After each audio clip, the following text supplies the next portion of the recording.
Good afternoon, and thank you once again for the opportunity to take you through this week's presentation of the decision making at a CEO level for the expansion of Bank of America into the UK.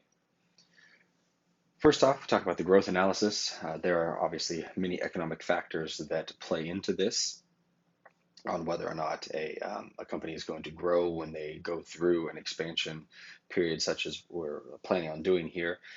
One of those big factors is consumer confidence, because consumer confidence translates into spending, and spending is really where the money is at with what we're trying to plan here.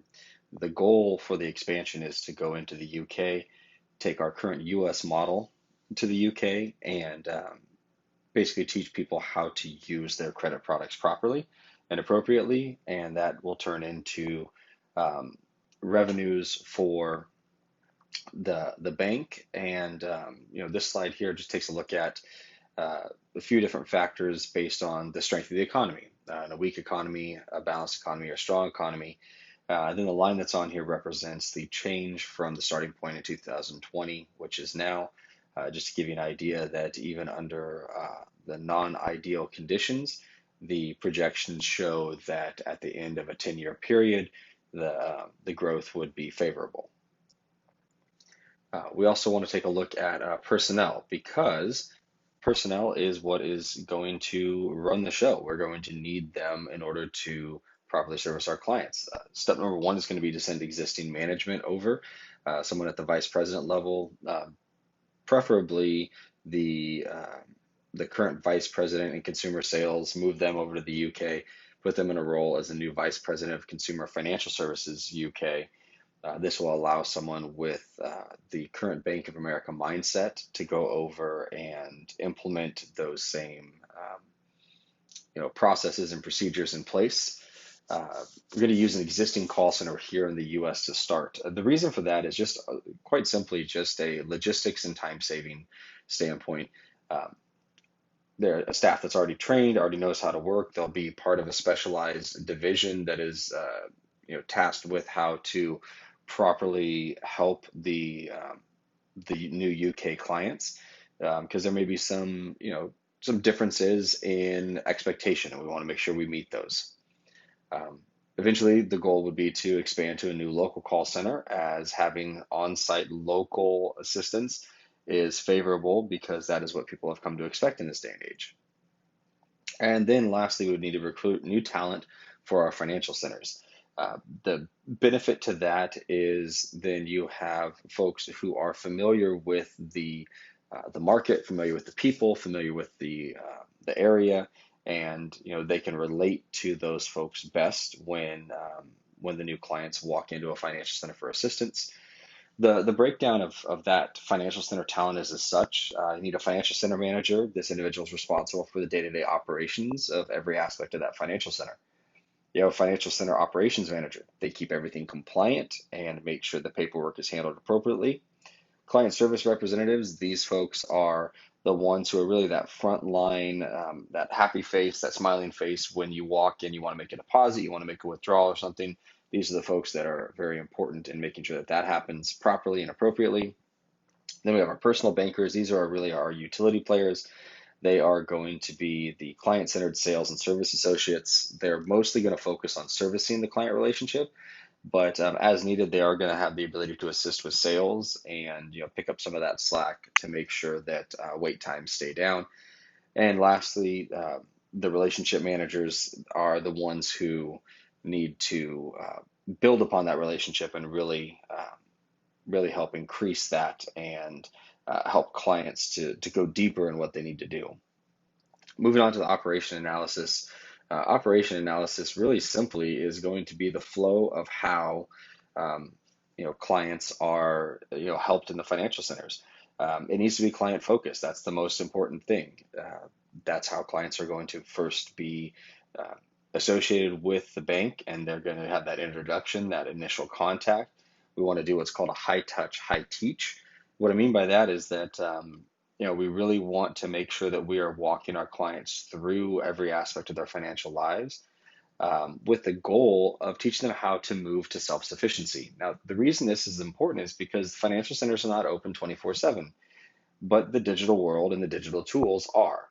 This gives the client the power to do what they need to do, even outside of normal business hours. This is incredibly important if we want our clients to be able to have the best possible experience while also not requiring a ridiculously large staff.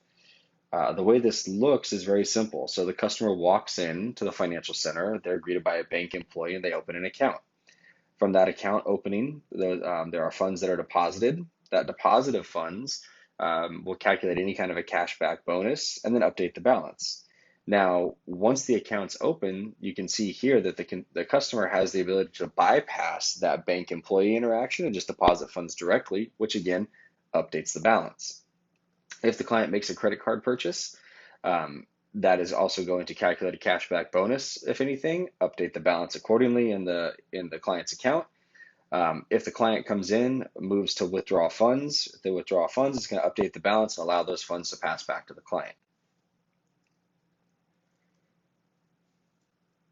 Cash flow is important because that's how employees are paid. That's how the entire machine works. Um, if you notice here that year over year, with the exception of 2017, operating cash flow has increased. We anticipate that that trend to continue. The Obviously there are things like investing cash flow that has increased as well, but that's just because the bank over the past several years has continued to invest in expansion, plus also different aspects of the financial market share. Um, Also, there's a little bit of a concern just in the amount of capital stock being repurchased, but the long-term strategy is that that's better for the bank. So therefore, we're going to continue with that as well. When it comes to sales, sales obviously is how you gauge the benefits and the efficacy of your expansion. In this case here, we're taking a look at several different categories: travel, back to school time, holidays, and then taking a look at the total in those spendings. These are the average yearly spending, per client for 2017, 2018. Um, with this, we can see that each year there was a slight increase in the spending itself, with an overall total spending that resulted in approximate interest revenues of just shy of $8 billion.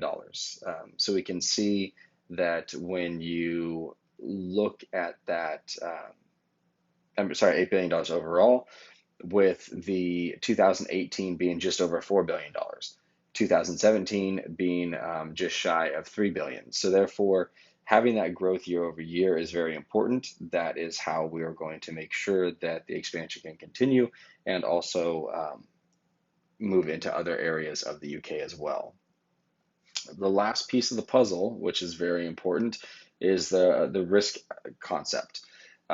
It's very important that we do this with a balanced approach, because we have both institutional and consumer clients. Institutional clients, they provide the largest amounts of cash infusions when it is necessary. We also answer back to those clients because they tend to be our stockholders and our shareholders, and they are also on our boards of directors and so on and so forth.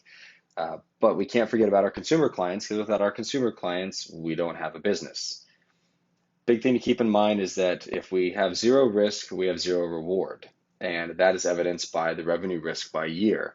About an even number of ups and downs, ending about a 10-year period, pretty close to even. But the whole purpose of this is to give us future expansion capabilities as well. Finally, we want to use responsible growth. We want to mitigate and not eliminate the risk, and balance our institutional and consumer clients, because the time to act is now. It is very important that we conduct our expansion as planned and don't waste any time. Thank you and have a great day.